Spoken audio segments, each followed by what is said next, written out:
Hi, I'm Brittney Ashley, your host of Breaking Norms, Building Dreams, your guide through this transformative journey in both business and life.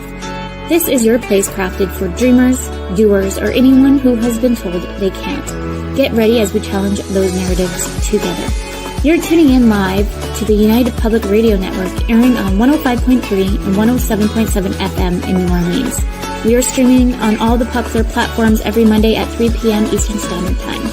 Join me for a candid and thought-provoking conversation celebrating your unique journey because you are worth it. Hello, everyone. Happy Monday. I feel like I was just here if you were listening to me earlier with Addie. We were talking about VIP days and all of that. So if you haven't watched that yet, please watch Negotiating Happiness with Addie earlier on today. And for those just tuning in, I'm Brittney Ashley. I'm your host of Breaking Norms, Building Dreams. And I'm so excited to have Nadine back today. Thank you, Nadine, for coming on. Oh, I'm so happy too. And I need to listen to that that recording of the session you've just done, Negotiating Happiness. Wow, that sounds intriguing. Yes, we're trying to interplay where Addie will come into my show and then her show, so we can kind of shed light back and forth with the different listeners so they can learn more about us a bit more. But for those who are just listening, we are broadcasting live on the United Public Radio Network and UFO Paranormal Radio Network, 105.3 FM and 107.7 FM in New Orleans. Tongue twister sometimes.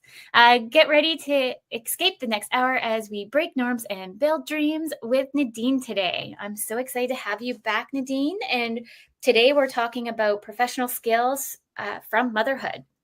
Yeah, I'm super excited. It's a topic that seems to be coming up a lot with like people I'm working with, which are ambitious moms.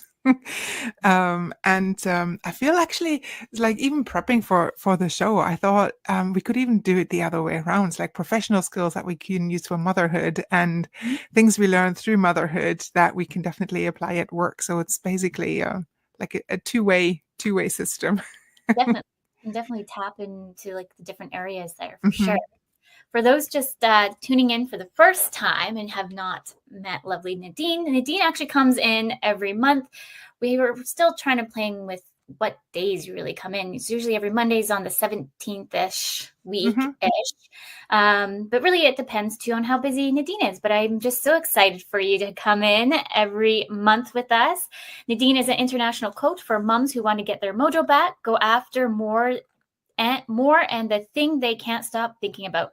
Start taking action and move step closer to what they truly are happy about doing. Maybe just remind listeners or new listeners of your background and who you are.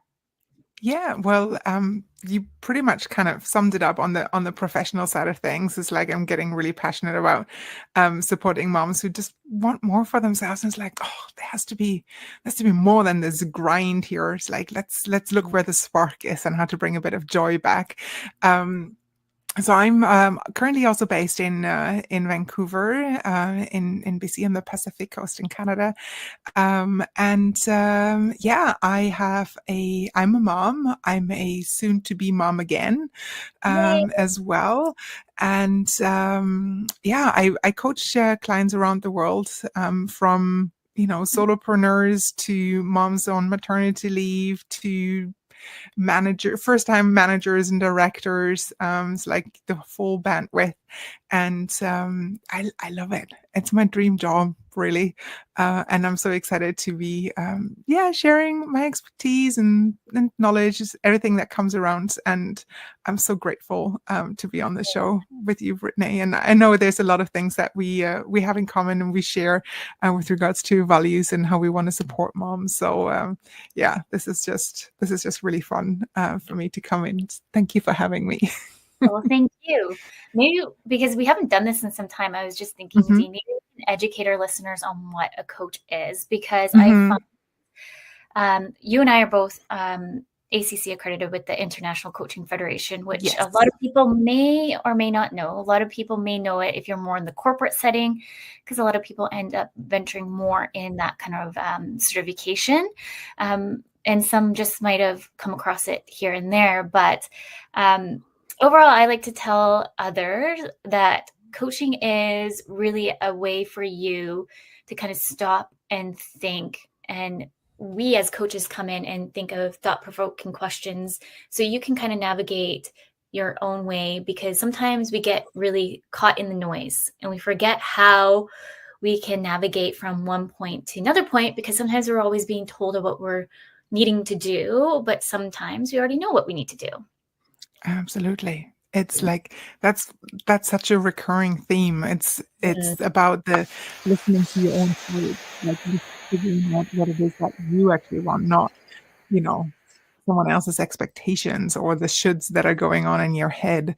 Yes, while we are both here today, probably talking and sharing some tips and tricks and maybe some knowledge and stories, usually in coaching, we're assuming that the people that who we're supporting and helping are the experts in their own lives, and it's down to us to kind of tease that out of them, tease this knowledge and this inner wisdom out of them, and motivate and encourage, and hold accountable and celebrate with them when they're, on their journey and trying things out of what really works with them. And that comes in form of questions. So usually it's the client that talks a lot more than the coach.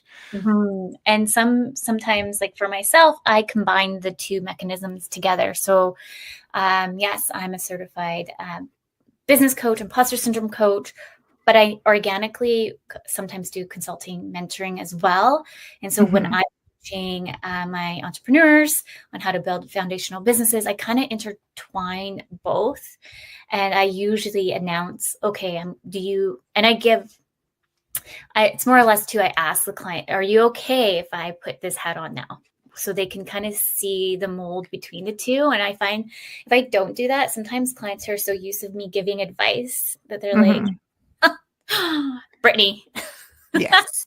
Yeah. It really depends on what the client needs and wants as well. It's the same for me. So that if there's a lot of like career coaching and you want to go through resume or play through negotiation techniques or prep for an interview and stuff like that, that looks a lot different. Then that's a different aspect. And I'm very big on like the asking for permission to, is it okay if we do this? Or, would you be open to me sharing some stuff? And it always depends. There's a lot of intertwining going on depending on really what the client needs and wants. 100%. Yeah. Well, with that, maybe we can dig into professional skills from motherhood. For those who don't, maybe we can dig a little bit deeper, because I know you're more than your background is just coaching. I know you've had many different hats. So maybe we can kind of touch each other's background. So me specifically, I wore many hats. I've worked in the event industry, tourism industry. I've worked in the tech industry. I was a project manager. What was Brittney not? We don't know. Probably all the things. You wore all the hats. Very many hats. But I love it because it makes me, the one thing, for example, I'll just kind of take back to the tourism hospitality. And I think this is probably where I got this notion of learning the different industries, is when I did my degree or my diploma, sorry, I have many different diplomas, certifications. When I did my diploma in tourism hospitality, the one thing that they liked us to do, because their end goal was to train us to be managers or operation managers, is to experience how it is to be in housekeeping. How is it to be a cook? I kind of got shoved out of being a cook because I stressed the cook out a little bit. I cut the knives not the proper way. Or there's some health and safety issues, concerns. It wasn't health and safety. It was more of safety issue. It was more of, Brittney, you're cutting too close to your fingertips. You're probably going to cut your hand off. You go to the other line and just fold. So I got kicked out. Still got an A. But at the end of the day is that I was able to experience the different mechanisms of different job titles in a way, from waitressing to all the things. So then if I ever became into that role, because originally I thought I always wanted to be in tourism hospitality, I could kind of understand where the employees are. And I was able to step in to assist in some kind of level. So I just love like learning all the different kind of industries. I think that's kind of like my knack. I knew you were in a lot of different industries, and I remember you talking briefly about the tourism and hospitality sector. I had no idea that there's so much that actually aligns with my background too, because Yeah. I've done exactly the same thing. But for me, it was like I kind of got out of the housekeeping one and ended up in the kitchen a tiny bit more, the restaurant, and but it was also like going through, you know, all the different areas, and that's what I love too. It's the, you know, experiencing the client from different perspectives and how you can touch them, and the whole the support and client service that comes as part of it, right? I also have my main background, I would say, would be in as a hiring manager, people manager. I had in a corporate setting, also in an international tech company. So it's a lot of working and aligning with other teams. Multicultural teams across the world, a lot of mentoring and training in that area too. That's where I discovered coaching for myself as a tool alongside training, mentoring, encouraging, all those types of things. I had a lot of mothers on my team back then too. And I have to say, since becoming a mom after I'd left that role, a lot of things actually came to mind. It's like, yeah, you've done this right. And also, you know, I could have handled a few things differently. Not necessarily that they were in a bad space, but I like reflecting afterwards, like, okay, this is why things played out the way they played out, and this is where I could have leaned in a bit more to support. So those are there's a lot of learning and reflections from that as well, and it's all now going back to help better the workplaces and empower moms in the workplace. Mm-hmm. Yeah, maybe we can. It sounds like you and I. That's probably why organically we've just kind of meshed so well since we met each other. Nadine and I have yet to meet each other. It's only been ever virtual. Oh my goodness, that's true. We've collaborated on so many different projects and in so many different ways, and somehow, even though we're how far away are we from each other? We're like a ferry away. A ferry away, yeah, an island away. An island away. But still, it is a long process sometimes. If you're I'm in Victoria, BC, for those who are just listening or who don't know, which is, here's Vancouver Island, and then Vancouver's right here. So you have to take I just rounded 2 hours, give or take, to get on over to the mainland. And then depending where you are in Vancouver, then you have to add the driving time. But it's a lot. It's a process to get over there. It is, yes. Or alternatively, take one of those tiny planes, those water, what do you call them again? Harbor float planes. Yeah, float planes. To go over, but yeah, I'd probably prefer the ferry. I did recently come over, and like I already have severe anxiety traveling by myself, and I was like, I'm going to do this. And then the next day, unfortunately, one of the harbor planes hit a boat because the boat went in the traffic lane, and I was like, yeah, that I would have opted out if that happened before I went on the harbor plane, because it's already so much anxiety flying. Oh, I think no. for traveling too, if you have that kind of anxiety, so then seeing that kind of news report is just kind of like, no thanks. Yeah. But with that, for anyone listening, professional skills, I feel like we as moms, we kind of sometimes lose our identity as maybe like from fashion or from who we are, what we loved prior. I know for me, like I feel like that's still like something I'm navigating as a mom of two, because I'm just always constantly busy with the kiddos. And I find sometimes, for me anyways, I put meeting friends more on the back burner. But personally, I feel like I need to meet friends because it gives me that sense of belonging, sense of outlet too. There's more to you than being, in quotation marks, just a mom, right? Exactly. There's other aspects. And unfortunately is sometimes moms forget to put themselves first. So the whole the more or less putting self first, then we kind of get lost in the lines of the work of what is our professional lives before. Because in 2017, I was in the tech industry, but then I took some time off earlier. So really, I haven't been in a regular 9 to 5-ish, if I ever want to go back, but no, thank you. Sideways. I wouldn't even know what to even apply for, because even though I have all these things, it's like, well, what can I apply for? So maybe you have some ideas and tips for anyone listening on how to get back into 9 to 5. Yeah, not into a 9 to 5, or maybe if they want to follow a different kind of passion. Well, first of all, it's like before you go into anything like this, I think it's really important to get a bit of clarity. So what are your strengths? What are your passions? What do you value? What are your non-negotiables of like what a new role should be like, or not should be like, let's scratch that, should, of what a new role needs to be like, or, what you'd actually want out of it. And a lot of that doesn't necessarily come straight away. Some people might know right away, it's like, this is what I want. But then you dig a bit deeper or kind of flesh it out a bit. And it's like, actually, I might need to think about that a bit more. It's like, how much commute do you want? It's not just about the pay package. It's also oftentimes with moms, it's about flexibility. It's about paid leave, it's healthcare, the whole benefits package itself. It's a matter of what are work conditions like? What's the team like? Because you might get the best payment package and benefits package, but if the workplace is actually toxic, it'll cost you more than what you'll gain. So there's a lot there that needs to be kind of unpacked and be clear about.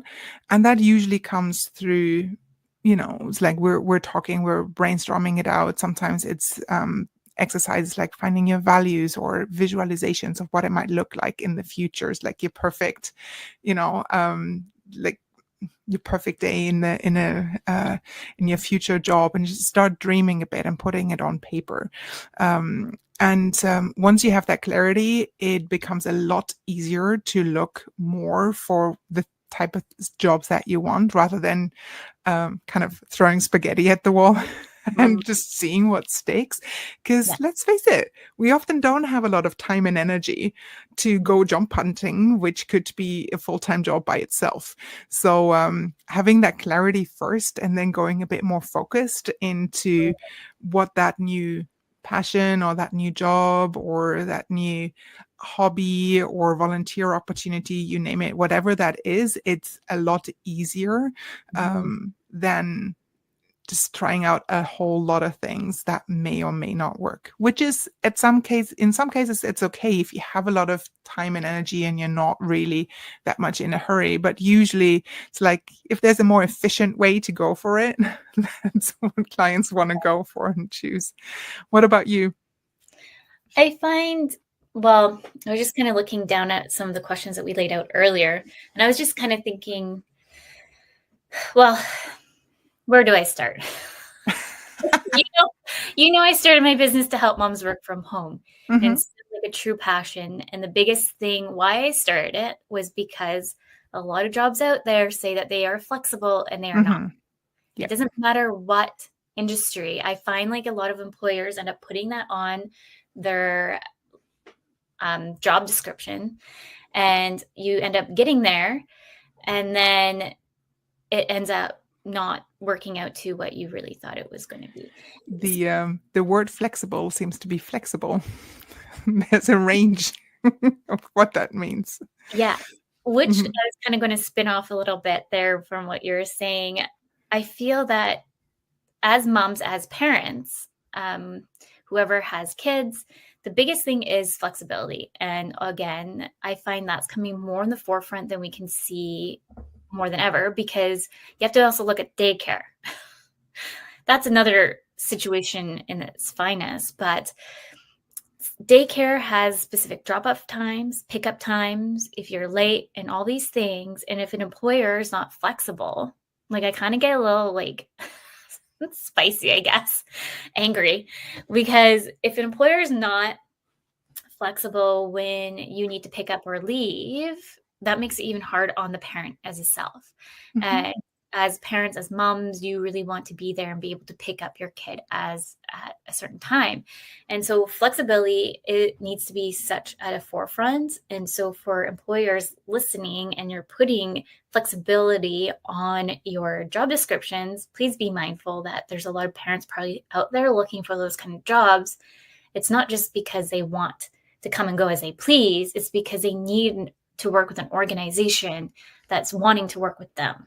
And it's one part of their values. And I find sometimes, unfortunately, in our society, we end up getting blamed because we're millennials or Gen X, Gen, whatever the title is. And it's really not that. It's because in today's society, too, daycare, the lack of support that we have to raise kids, it's hard. Bottom line, it's hard. It's on so many. Yes, exactly. And it's on so many levels. It's like even school sometimes, depending on which one your kids are going to, it's like it finishes at 3, right? It's like if you don't have after school care or access to it or can afford it or whatever, it's like it's just not meant to be in support of a working family. It's like 9 to 3. Okay, which jobs are 9 to 3 or 10 to 3 or whatever there is? It's just it's not really working. And I guess we can go down a rabbit hole here and be really mad about it together. For sure. Pickup time is actually at 2:40. So if you think of like I have to leave here at 2. So 9, like that's just even harder. But thinking of like more on the professional skills, circling back on that. Sorry, I went on a little bit of a rant because I find like that the flexibility thing is like drives me bananas when people put that on their outline. But when you're thinking of your own professional skills and flexibility is important to you, I think coming in with curious questions to the employer would be very helpful to make sure you're navigating into the right area employment before signing the papers. Because I know for me, when I got jobs, I'm like, oh, I got hired. And then I sign it. And then I'd be like, oh, I didn't think about asking that. Or what? They said it in there, but I didn't actually highlight it within over here. But now I'm stuck. Yeah. So I worked somewhere for like 6 weeks. And it was actually, so I'm in out in Langfordish area. And I got a job out in Sydney. And originally my job started at 10. And before I know it, I was leaving at like 7 a.m. to get there. Oh no. And it's not sustainable. No. Especially when you think you're signing up for something and it ends up not being flexible. So I think when you're thinking of professional skills, looking at the job posting and thinking of questions that you can ask as well would make sure that's in alignment to your values. So that's exactly. Really cool. Yeah, exactly. And it's just what you mentioned there, that's where the clarity comes in. It's like, what are your non-negotiables? What are the timing for, start and pick up? What are your non-negotiables around a certain amount of, payment or working hours within a week or response times to emails? Is it okay for this company that once you switch off your laptop at, 6 o'clock in the afternoon or in the evening, that you no longer will reply to emails until the next day? Or is that actually something that you would prefer? Then, once the kids are in bed, you do another 2-3 hours in the evenings because that just works for your particular family situation. And it's actually okay for you to send those emails out yourself, and it won't be seen as something critical the next day. It's like, why are you sending your colleagues an email at 10 p.m. or whatever? So you really need to be mindful. Is like, what is it that you want that would work for you in an ideal scenario, and then bring those things up, right? As questions. As a hiring manager, I would always make space and time during interviews for the interviewee to ask questions. And I would highlight it as something positive, that they thought ahead of time about what they need to know about this role, because it shows interest. It's like, this isn't just anything. This is what I specifically need or want to know about this role and how this plays out. So definitely prepare some questions beforehand. And that usually comes with clarity. Yes. Mm-hmm. How would you say, because you kind of touched on this a bit earlier, but how would you say your empathy has changed after having a kid and now coming into a second? Like, how do you think your empathy has changed with working with other moms, or not just other moms, but just in a setting, like if you're going into a work environment? How do you help you evolve? I want to say I was a compassionate person even before, but if you've not been in those shoes and you haven't experienced sleepless nights and you still have to go in at 9 o'clock in the morning in the office and, punch numbers or be patient with clients, be patient with clients, it's just something else. Once you've walked in those shoes or experienced it, maybe close by or secondhand through, I don't know, your sister or a close relative or partner, it's really difficult to kind of just get it. And I feel like if another mom's working alongside you and they're like, oh, I feel like I've run a marathon before 7 a.m. this morning, you know what that is like. And you don't have to explain or anything. It's just, okay, what do you need? Here, let me get you a coffee. Here, it's, you're just, getting there at I don't know, I feel I get others a lot easier and better without them having to necessarily express everything in detail. It's just easier, and I know, okay, or I get it. Here's what I can do for you. It's getting to the point much faster, which also helps with relationship building usually. 100%. And I think, like, to touch on that too, like I'm always interconnected with the different relationships that I created when I did work a 9 to 5, and even still now, understanding as a mom too. Like, we had Sarah on the show, for example, earlier when I first started the show, and she's like, do you mind if Brooklyn comes in the show? I was like, if you want her in the show, by all means. I'm like, I get it, girl. Yeah. And it's that kind of compassion and empathy that a lot of moms/parents need.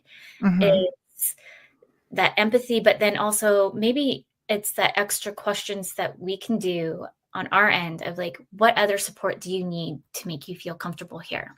Yeah. And it kind of, like I said, it kind of goes both ways. It's like sometimes this is why I've changed some of the conditions on when people sign up with me as a coach. It's like there's a lot more flexibility in there, because I know it's like kids are going to be sick. Moms are usually the main caretakers and need to jump in. So there might be last minute cancellations or reschedules. It could be that kiddo was teething now, and yes, just switch off your camera or turn away if you want to, or go whatever you like to do and just nurse your child while we're having a coaching session. It's happened several times. It's like, yeah, sure, like, let's do it. So yeah, empathy is huge. And it's and I can, like, some of the parents that I'm coaching in the corporate world, they have that as one of their main strengths on how they're building their teams. They can just empathize with everyone else on the team. It's so much, there's quite the difference there, at least in my experience. And it's one of the main strengths that they bring to their teams and their workplaces. I love that. We're already midway, so anyone just tuning in, welcome to Breaking Norms, Building Dreams. We are live with United Public Radio Network and UFO Paranormal Radio Network 105.3 and 107.7 in New Orleans. Can you believe we're already midway? No, but then again, we're always having fun and just keep talking. Yes. Yes. On that, how would you say problem solving is key aspect of parenting? Big one. It's like I go first. Oh my gosh, where to start? Hey, I've got coaching sessions, but kiddo's just having a meltdown, and they're terrible twos. Or Hmm.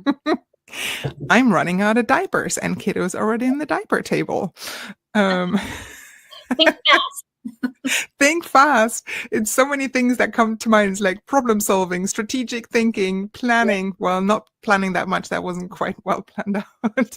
Yeah. But creative problem solving, being agile. So many things that come to mind. So many different scenarios. But yeah, problem solving is usually big. Or you find out last minute they're doing this, I don't know, performance at daycare, and you need to come up with a costume. Or so many things. You've run out of whatever.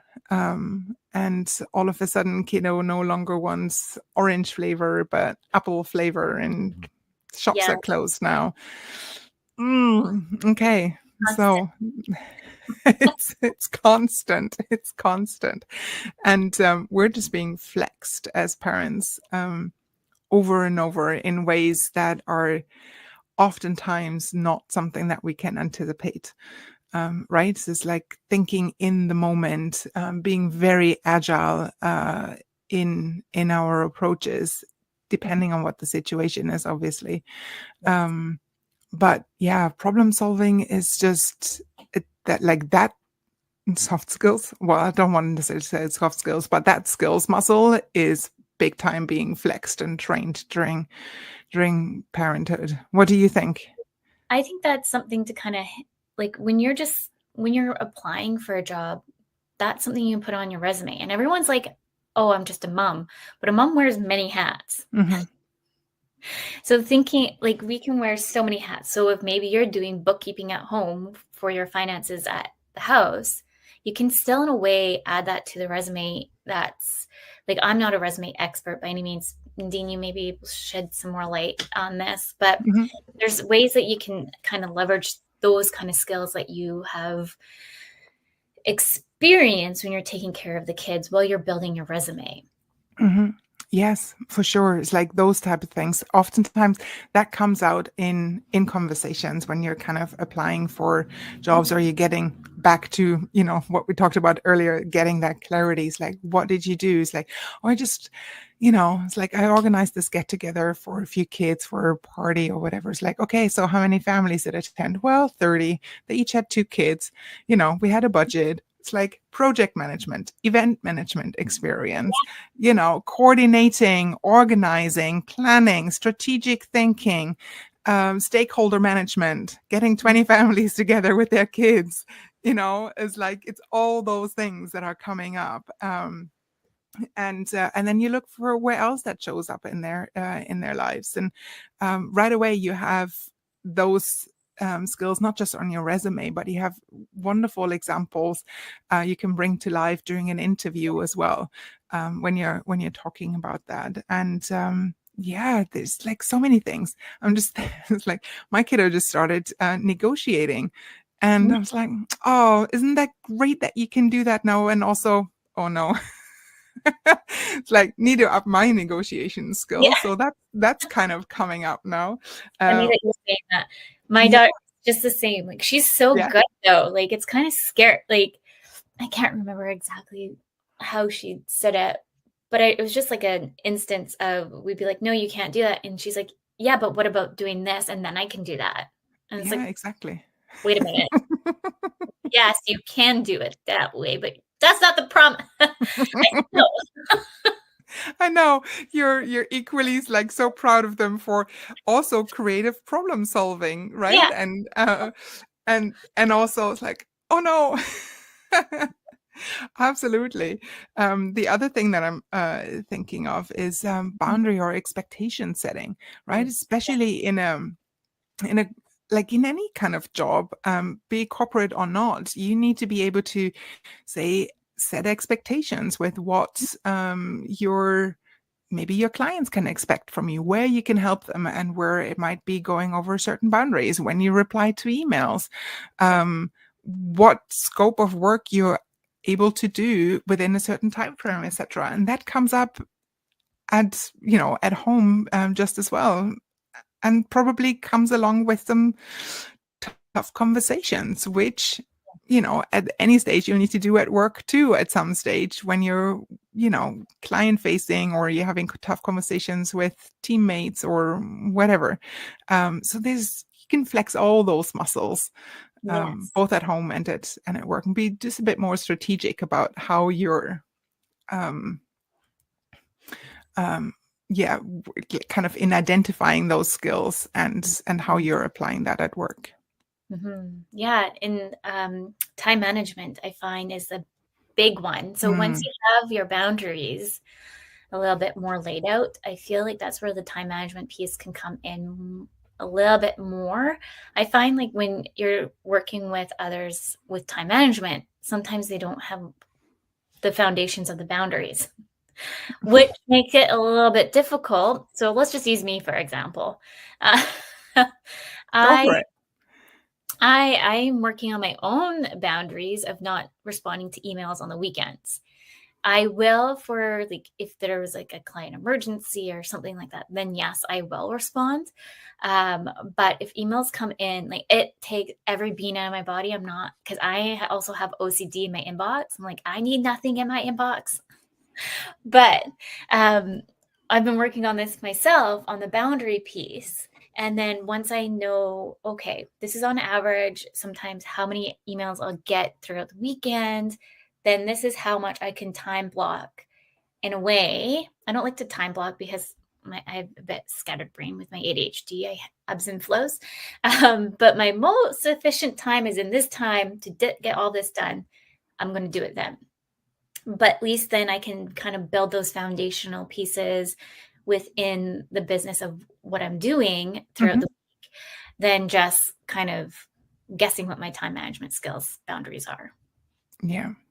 It totally builds on that. And time management is so, especially like going back to, you have until 2:00 or 3:00 until kids need to be picked up and come back home. So there's a whole lot of work that kind of needs to be done in most cases by certain, it's like adhering to deadlines. That's your own deadline then that you're working towards. And the biggest thing around it, like turning it around a bit, is also that you need to grow your muscles on focusing, being productive during that time when you're blocking your time, or you're managing your time, but you also need to be productive and focused during those times.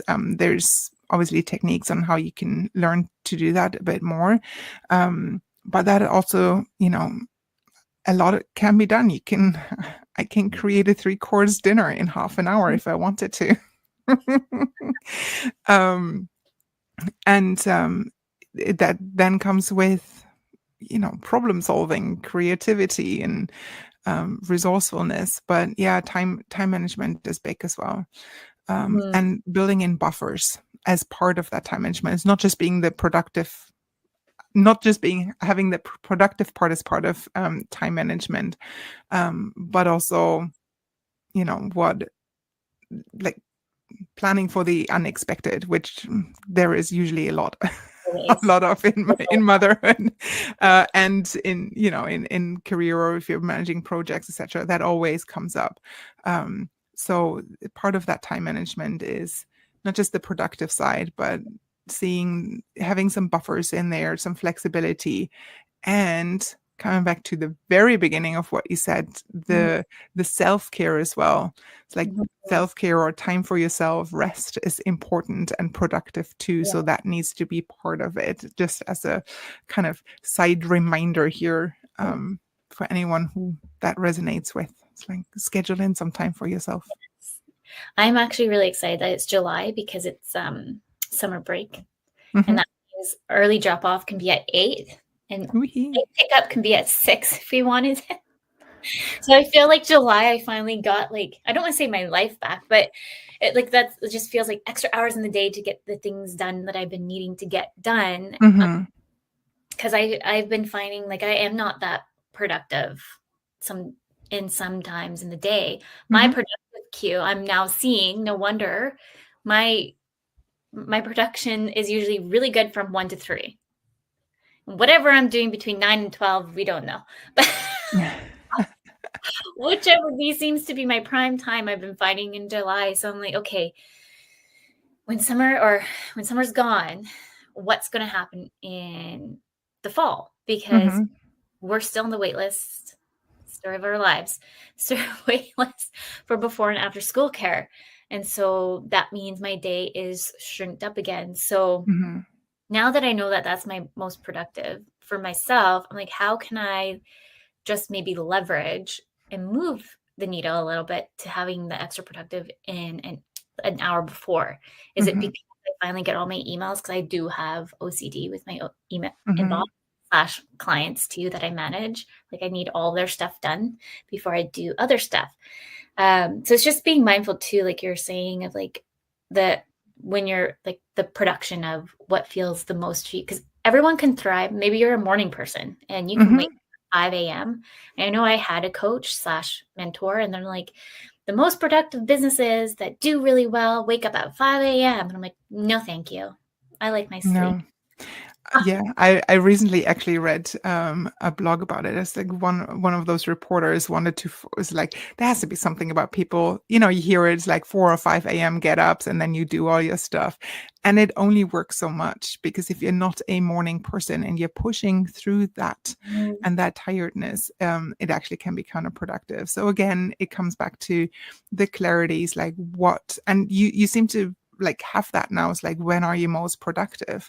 Right. And then working with that and getting more curious around what can you do, and moving the needle doesn't have to be a full 10 like 10 points or whatever. It's like, what Yeah. is there that actually makes sense, that doesn't mean you'll have to overhaul your entire life or your structure, but what are some tweaks that you can make here or there, to try out and see how you can make that work for you a little bit more. And that's the way to go. A bit clarity. Okay, how can you tweak it, twist it, amend it, try it out, do it again, and over and over. It doesn't have to be a full-on overhaul. Yeah. I kind of want to touch on this question. How do you think businesses can better recognize and support the professional skills of mothers bring to the table? So how do you think employers, let's Mm-hmm. just employers, how Mm-hmm. can they recognize? I just feel like when you look at a job description, I think the world's changing yet again. Yes, it's great that you have all these degrees, but I think professional skills and actually doing it shines a little bit more sometimes. Mm. Well, the first thing that came to mind is like, have more mothers on boards. Mhm. Like have mothers run those companies, have mothers being the hiring managers or in HR or the decision makers, and you'll automatically see more parents, more mothers in the workplace, and have those workplace policies in place that are actually beneficial. It's the same for in politics, like policymakers. If you have more women, more parents, yes, even more fathers, but there's still a bit of a discrepancy. There's like, if you have mothers in those roles, or people who are really empathetic towards parents, you will see a shift. It's just Mhm. the way it is. If you but what does it take in order for them to get there in the first place? Mhm. Right? So what comes first? Is it the policymakers and the decision makers, or it's like, what does it cost to have those people in there? Mhm. And I get why some people don't want to disclose that they're a parent during their interviews or in their application process. I get it. It's like, I'm in Facebook groups where people find themselves pregnant, and they're like, I don't know, by when do I have to tell my employer? that I'm pregnant. I'm already in my second trimester. And, it's like, or then I get it. So it's a tough thing to do, and it shouldn't be on moms to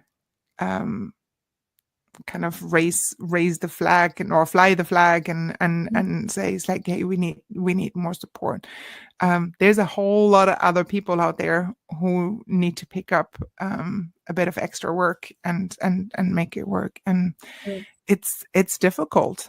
There's there are studies and reports out there showing the return on investment if you do hire mothers into the workplace. Some of them are higher retention rates, because it can be a lot more like, if you have the policies in place at work and the support system, moms are loyal. They'll stay around. If you value them, you will have your most loyal employees around. Because they know what they have, and they get stuff done. Yeah. Moms get stuff done for sure. Yeah. But that's the support framework needs to be there at work. Yes. Go for it. I wanted to touch on that. It was during COVID-ish times, and this business owner lost all his staff. And he didn't know what to do. He was almost going under and all these things. And all of a sudden, like, he put out this post and he had a mom apply. He's like, well, okay. And then before you know it, it's all moms, women, working under his business. And he said it's the best decision he's ever made in his life. Production's up, retention's up. Everything that was going wrong originally in the business has gone up, like 30 times the percent. I think or even higher than that. So it's, and like, as listeners know or not know, but like, a lot of the business that I started, Creative Dynamics, was to help moms work from home. And I just full-heartedly trust the ladies to get the work done. I know they're going to show up. I don't need to micromanage. And a lot of them have been with me for almost 5 years coming on it. And it's just, if you put that trust within your parents, moms, you're going to see that come back. Absolutely. Yeah, for sure. But people might be willfully looking the other way, right? There's same or what do you call it? There are studies out there about having more diverse teams overall, in all aspects of diverse teams, because it actually pays off. It pays off to have a female CEO of the company. It pays off to have a certain percentage of managers in your company, say, be Black or of Asian descent, or have women a certain percentage in the leadership team. It just pays off financially big time. But still, where are they? Yeah. Where's the progress there? So I know you and me were both kind of individually championing and allying and stepping up, like to support other organizations who are helping in that sense. And then individually, we do our thing to help mothers, right? To see is like what is in their individual scope of change and empower to help them on an individual level and live their best lives. Yes. Yeah. It's a heavy topic, huh? It is a heavy topic. I was actually just thinking, like, when you were saying all this, the one thing I think employers, or even if you're just starting out too, thinking of hiring more parents, moms, it'd be nice to have well, I've actually been seeing this a lot too, actually, but having like daycare within the organization has been like a game changer. Like, there was what is it, where like you work from home, but you can go and work there, like workspaces. Yep. New trend that I too is workspaces integrating daycare there too, so you can go there if you're an entrepreneur. I think there's a company in Ontario or Kelowna that does this. I have to look at their names again. I think I There's randomly. some here in Vancouver too. It's Yeah. really great. Yeah. It's like drop-in spaces, or it's like remote workplaces. You just go in for Yes. your desk or your office that you hire for the day or for the month or whatever. And they have childcare included. It's really Yeah. neat. And then that's just could interplay too for those business owners thinking of like, how can you work that in? Maybe you can't do the daycare thing, but if you roll in the flexibility, yes, you don't need to be in office. You can go work here. They have daycare. Maybe we cover a certain percent or something like that. Like, Yeah. it's just offering something a little extra. And I went to Vancouver Startup Week. I was on the panelist with lovely Lindsay, who's also been on the show. Mm-hmm. They were talking about what they do for a living. This organization is hire individuals to work like for Lululemon or anything like that for big companies. And they said the biggest change with what they're seeing within the market is, yes, flexibility, but also having that mental health support and extra support within the organization. So I feel like we as parents and moms, we need that mental health support because we're doing a lot of it. Mm-hmm. Yeah. And what I've seen alongside that trend is so mental health support, also the support for say career advancements. It's not necessarily that you have like oftentimes like, oh, mom, there's no aspirations there or whatever, and it's fine as long as you're hired to do a particular job and you're delivering on that job, then that's fine.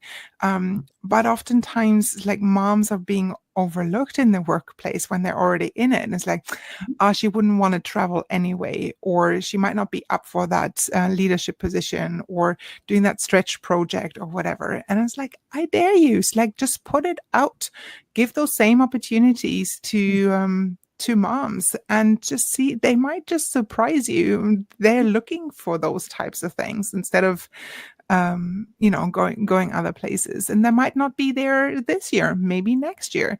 So it's not like there's this bias as well about once they're in there, it's like they might not want to, they might not want to progress in their career. And oftentimes it's like they might want a mentor at work, they might want an internal coach, external coach, a sponsor. You never know. There are so many options and opportunities there to support beyond the actual salary or benefits package as well. And it's all about, I would call it, the extended mom support village. So traditionally you might have it, as your, family and friends and maybe neighbors supporting you in your motherhood journey. But I would always stretch that it can be someone at work too, on the professional side of things. So like a coach or a mentor, or sponsor.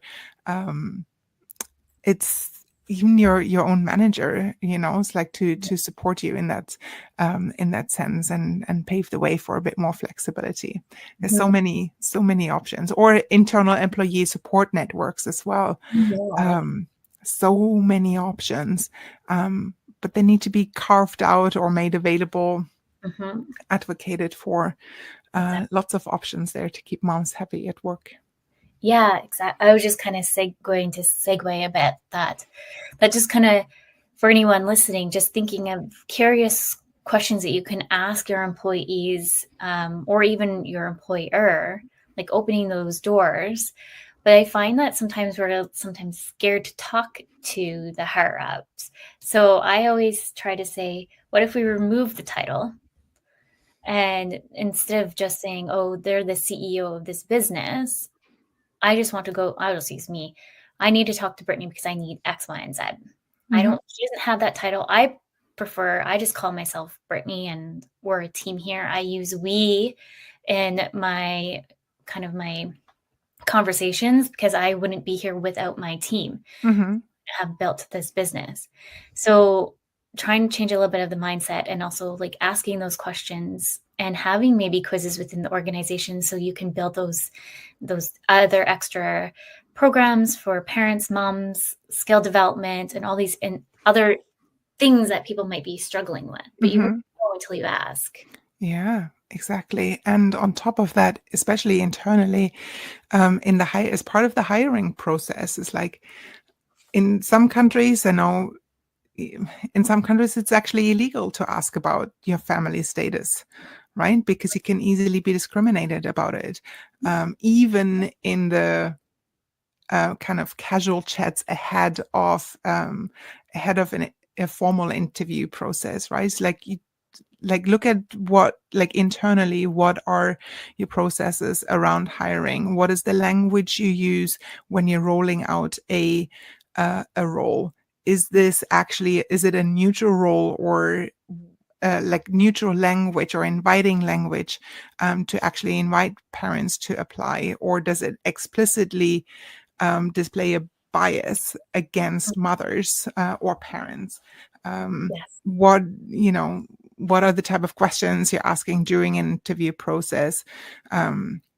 It goes on to, names on marital status. It depends on where you're interviewing and how much aware they are of the rules that are in place or not. But there's a lot that you can already do in order to invite more mothers or more parents onto your team, and specifically hire for those. Yes. Yeah. And just to I'm on the board of directors at an organization, and it's just I've just talked to them about the hours of doing our board meetings. It's really hard for me to do certain things at 4:30. I want to be a part of the board because I'm so passionate about it. I have all the values in alignment, but I just can't make that time work. It's chaos here. Unless you want chaos, and I won't be able to be fully present, by all means, I'll make it work. But for me, who wants to be fully present in those kind of meetings, it's I knew I had to have those kind of conversations. So sometimes it takes hard conversations to maybe make certain tweaks. Not that this was a hard conversation. I'm just saying sometimes hard conversations might have to happen to make those changes and momentums within. Yeah. And sometimes it doesn't have to be a hard one. It could just be a general inquiry. Do we have to have this regular monthly team meeting at 8:30 in the morning? Right? What's a different way we can also make this work? Or, it's it doesn't have to be anticipated hard. Just come in with some solutions, or right away and see how you can make that possible. I'm just it might turn into a hard conversation, but what if it isn't? What if it's something they're already working on, or they've been, yes, thank you for bringing it up. It's when I had new team members coming on board in my corporate role, I would explicitly invite them to bring in feedback, because we're most of the team members have been here for a long time. We might have blinkers on, and we might have blind spots. So for anyone new coming into the teams, please bring it up. Let me know. And there was one person who looked at me with big eyes, and it was what's going on? It's no one's ever asked me for my feedback in my previous jobs. And I was like, what? How is that possible? And they were yeah. And it's well, here I would love to have your feedback. I don't want to be surrounded by yes sayers. I would like to, have this as a team that works for everyone. And if we have blind spots that we don't see because we've been here so often, or looked at the same screen or the same process for too long, you as someone who hasn't been here for a while might just bring that idea, right? So it's you might just help them. It's find the courage, talk it through with someone, and then just bring it up. It may not be as difficult as you anticipate. 100%. I love that.